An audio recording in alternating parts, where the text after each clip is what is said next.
ডাক্তারবাবু, আমার চশমাটা বড় গোলমাল করছে আজকাল। আপনি বলেছিলেন বাইফোকালের উপরেরটা দূরের আর নিচেরটা কাছের দৃশ্যের জন্যে।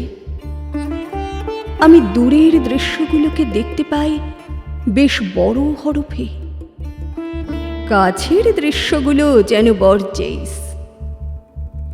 সেদিন উপরে ওঠার জন্য পা দিয়েছি এমন এক সিঁড়িতে যা নেমে গেছে আস্তা করে।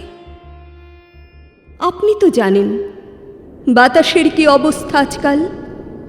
বাতাসের ভিতরে ঢুকে পড়েছে কত রকমের কলকবজা, হাতুড়ি, পেরে, কালপিন, কপ, থুতু, টকচা, বমি আর সাপের শীষ, কাপালিকের মন্ত্র। এক একদিন একটু পরিষ্কার হাওয়া খেতে গলিঘুঁচি থেকে বেরিয়ে পড়ি বড় রাস্তায়। আর বড় রাস্তায় নামলেই নাক মুখ থেঁতলে গাছের দেয়ালে হোঁচট। অথচ আপনি তো জানেন কলকাতার মহিরুহরা মরে গেছে সেই বাপ ঠাকুরদার আমলে। গির্জার চূড়োর মতো মহিমান্বিত সেই সব গাছ ঘণ্টা বাজাতো সকাল সন্ধে দুবেলা মানুষের জন্যে শুভ দিন প্রার্থনা করে।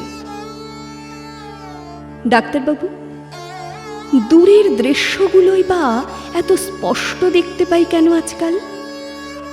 তাহলে সেদিনের ঘটনাটা বলি। কারা যেন গর্ত খুঁড়ে রেখে গেছে গড়িয়াহাটার মোড়ে, কারবাঙ্কলের ঘায়ের মতো। কি যে কৌতূহল হলো, ঝুঁকে পড়লুম, আর অমনি পরতে পরতে খুলে গেল 1000 বর্গমাইল সুড়ঙ্গ।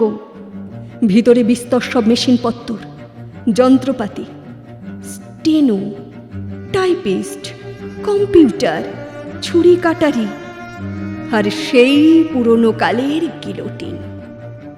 বাঘের চোখের মতো লাল আলো, সাদা আলো, জ্বলছে নিভছে, নিভছে জ্বলছে। একটা চৌকো মেশিন, অনেকটা গন্ডারের মতো। প্রশ্ন করল আরেকটা গন্ডারকে, পৃথিবীর শেষ ভূমিকম্পটা হবে কোনখানে, এশিয়া না আফ্রিকায়? অমনি থক থক থক থক আগুনের ফুলকি, সাংঘাতিক সব যোগ বিয়োগ। চূড়ান্ত অপমৃত্যুর পর মানুষ পরবে কি রঙের জামা, লাল না নীল? গলায় কিরকম বকলস পরালে মানুষের মনে হবে বেশ স্বাস্থ্যকর? এইসব নিয়ে প্রচণ্ড গবেষণা চলছে সেখানে। আজকাল সোজা সাপটা খবরের দিকে তাকালেও শুনতে পাই ভিটে মাটি থেকে উচ্ছেদের ঢোল শহরত। সামান্য দেশলাই কাঠি জ্বললে ছারখার জনপদের হাড় কঙ্কাল। ডাক্তারবাবু, আপনি কি লক্ষ্য করেছেন আগে মানুষের সংসারে কত প্রজাপতি এসে বসত? বালিশে, বিছানায়, ছাদের কার্নিশে, হৃৎপিণ্ডে, কুমারী মেয়েদের লতায় পাতায়, কুঁড়িতে। লক্ষ্মী প্যাঁচার মতো অদৃশ্য হয়ে গেছে সেই সব মৌটুসি, যারা রাজকুমারের খবর পৌঁছে দিত রাজকুমারীকে। এখন আর মানুষকে রাজমুকুটে মানায় না, মানায় বেল বটসে আর মাস মাইনে। আগে এক এক দিনের আকাশ পাছা পেড়ে রমণী সেজে মানুষকে জাগাত ঢেউ দিয়ে। এখন যেদিকে মানুষের মুখ, তার উল্টো দিকে উড়ে যাচ্ছে সমস্ত পাখি, জল এবং নৌকো।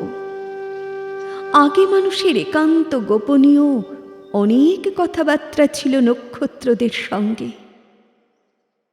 এখন মানুষের দীর্ঘতম রোদনেও নক্ষত্রেরা নির্বাক।